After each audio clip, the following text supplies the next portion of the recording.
So, you've heard of Napoleon Hill's Think and Grow Rich, Absolutely. right? I was just diving into the early chapters, and it's mind-blowing how he approaches the concept of wealth. Yeah, totally. What's striking you the most so far? Well, Hill starts by emphasizing that riches aren't just about money. Right. He talks about spiritual harmony, peace of mind, and things like that. It's like he's redefining wealth altogether. That's fascinating. So he's not just giving financial advice, but more of a holistic approach? Exactly. And he mentions this secret, Mm-hmm. this formula that Andrew Carnegie shared with him, which he then spent over 20 years researching and testing. Wait, so he invested 2 decades into this? That's some serious dedication. It is, and it's all about the power of thought.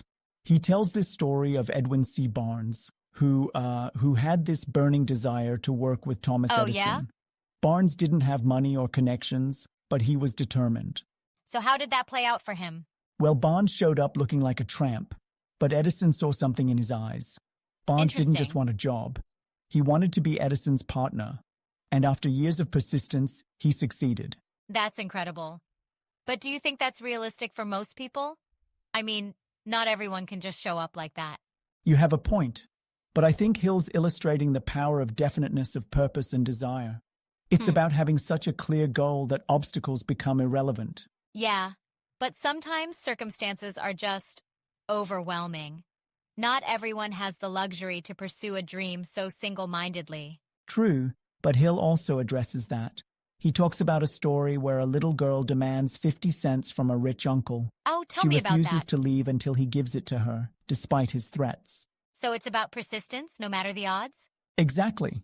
Hill suggests that most people quit right before they achieve success. They stop 3 feet from gold, so to speak. That's a It's powerful like we metaphor. underestimate how close we are to our goals. But isn't there a risk of pursuing something unattainable? I mean, when do you know to pivot or change direction? Great question. Hill would probably say that if your desire is strong enough, you'll find a way. Mm-hmm. But he also emphasizes the importance of planning and adapting. It's not just blind perseverance. That makes sense. So desire combined with planning and adaptability? Yes, and he introduces the idea of autosuggestion. It's like training your subconscious mind to believe in your goals. Oh, kind of like Exactly. affirmations? Repeating your desires until they become ingrained. But does that really work? Can just thinking about something make it happen? Well, Hill argues that thought is powerful energy. He even mentions that thoughts are things. Right. By constantly focusing on a desire, you activate your subconscious to find ways to achieve it. I see. So it's about aligning your mindset with your goals. Precisely.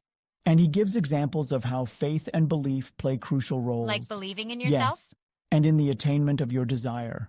Without faith, it's hard to persevere when challenges arise. That's inspiring. But I'm curious, how does he suggest we develop this faith? Through autosuggestion and visualization. He recommends reading your goals aloud daily, seeing and feeling yourself already in possession of what you desire. Oh, so immersing yourself in Exactly. the achievement It mentally? bridges the gap between thought and reality. I can see how that might boost motivation. But isn't there a risk of, delusion? Like ignoring reality? That's a valid concern. However, Hill doesn't advocate ignoring reality, but shaping it with focused thought and action. Right. It's about directing your energies effectively. Got it. So what's your biggest takeaway from these chapters? Honestly, it's the idea that we are masters of our fate because we have control over our thoughts. By controlling our mindset, we can influence our circumstances significantly.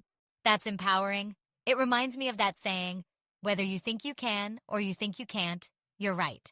Exactly. Hill's philosophy echoes that sentiment. Our beliefs Yeah. shape our actions, which in turn shape our realities.